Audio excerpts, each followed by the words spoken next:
What about Caleb Williams being ranked as the third best quarterback in the entire NFL? A national media bombshell just dropped that is sending shockwaves through the entire football community, ranking Chicago's young superstar ahead of proven champions and elite veterans after just his second year in the league.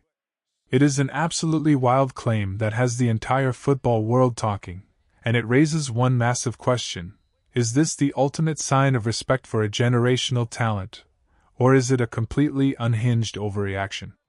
Before we tear into this rankings controversy and break down the film, do me a huge favor, smash that like button, share this with your fellow fans, and hit subscribe so you never miss another breaking update on this squad.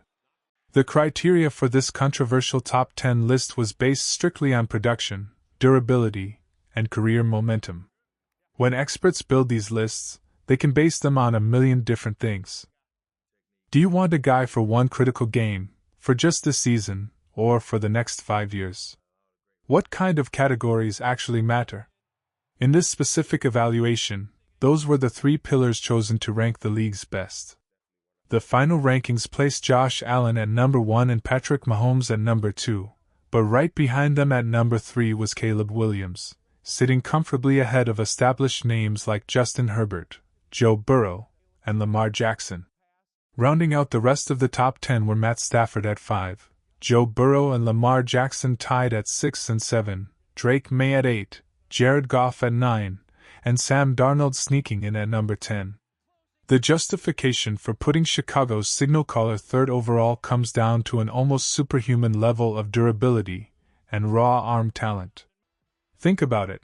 This is a guy who was hit more than any other quarterback in the league during his rookie season, yet he didn't miss a single snap. He was never hurt in high school, never hurt in college, and has remained completely indestructible in the pros. On top of that, he is routinely making high-velocity, off-platform throws into razor-thin windows that maybe only Josh Allen can replicate. His pure arm strength at this point in his career is arguably more explosive than Mahomes, giving him the unique ability to drive massive plays downfield and extend drives with his legs when everything breaks down. He is an elite playmaker, easily sitting in the top 5 in that category across the entire league. His ability to drive explosives, meaning 10-plus yard runs and 20-plus yard throws, is simply spectacular. The deep ball improved a ton last year, and his ability to extend plays, throw on the run, or scramble to extend critical drives keeps defensive coordinators awake at night.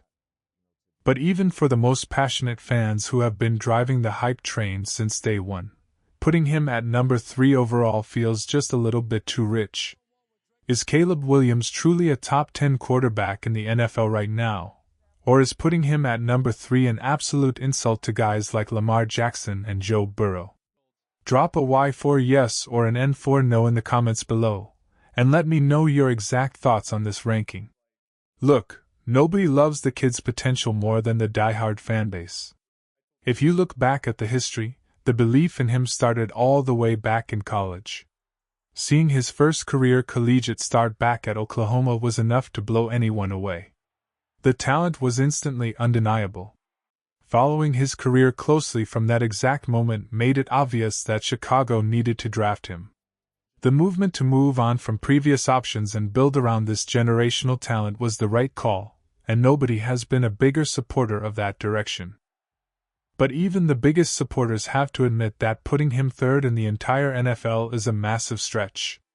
The only logical way to justify ranking him that high would be if you were drafting a franchise from scratch today, factoring in age, contract status, and long-term upside. In that specific scenario, taking him incredibly high makes sense because he is still on his rookie deal and has his entire prime ahead of him. But based on current on-field production, third is simply too high. Top 10 is fair, and having a top 10 quarterback just 2 years into the NFL and only 1 year into a competent offensive system means the franchise is in an incredible position. There is still plenty of refining needed before declaring him the third best quarterback on the planet.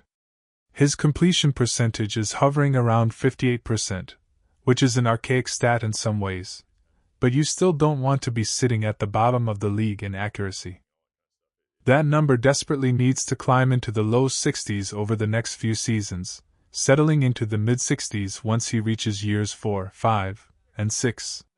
You can live with the occasional missed throw when a guy is generating massive chunk plays down the seam without turning the ball over. 13 interceptions over his first 2 years proves he is a phenomenal, aggressive decision-maker who doesn't shy away from tough throws. He is willing to take big chances, but he does so efficiently with a remarkably low turnover rate. Consider a veteran like Matt Stafford. He turns the football over at a high rate, but coaches live with it because he drives so many big plays. This young star in Chicago drives those exact same explosive plays without the devastating turnovers. That is a truly elite combination to possess. The next step in his evolution is simply hitting the layups. If he can tighten the screws on the routine, short yardage throws and bring his baseline accuracy up to league average, his game will reach an unstoppable level. He is currently a year into a highly complex offense under offensive coordinator Ben Johnson, and you could visually see his comfort level skyrocket as the season progressed. He has shown time and time again that he possesses the clutch gene to elevate his play in the biggest games and the most high-pressure moments. That rare ability to rise to the occasion makes a top 10 placement incredibly fair, even if top 3 is a bit too radical for right now. Shifting gears from the gridiron to the front office, some massive stadium news just dropped out of the NFL league meetings that signals the end of an era. NFL Commissioner Roger Goodell addressed the ownership group regarding the future home of the franchise, delivering an update that effectively kills any hope of the team staying within the Chicago city limits. Goodell confirmed that he has been in direct communication with Illinois Governor J.B. Pritzker regarding the ongoing negotiations, and the league is officially backing 2 viable site options, Arlington Heights, Illinois, and Hammond, Indiana. The desperate, late-game political pushes by city leadership to keep the stadium downtown are officially dead and buried. It is simply too little, too late, and those efforts are nothing more than appeasing local voters. That ship has clearly sailed.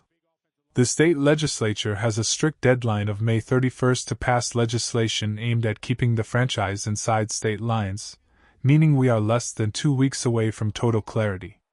If the state of Illinois can't present a financial resolution that satisfies all parties by the end of this legislative period, the organization could very easily pivot to Indiana and leave the state entirely.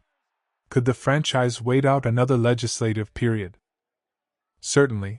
But there is absolutely no indication that they want to prolong this process any further. The clock is ticking loudly on the future of this franchise, and the next 10 days will reshape the team's home for the next half-century. We will have every single update covered right here as the drama unfolds, so make sure your notifications are turned on. Bear down.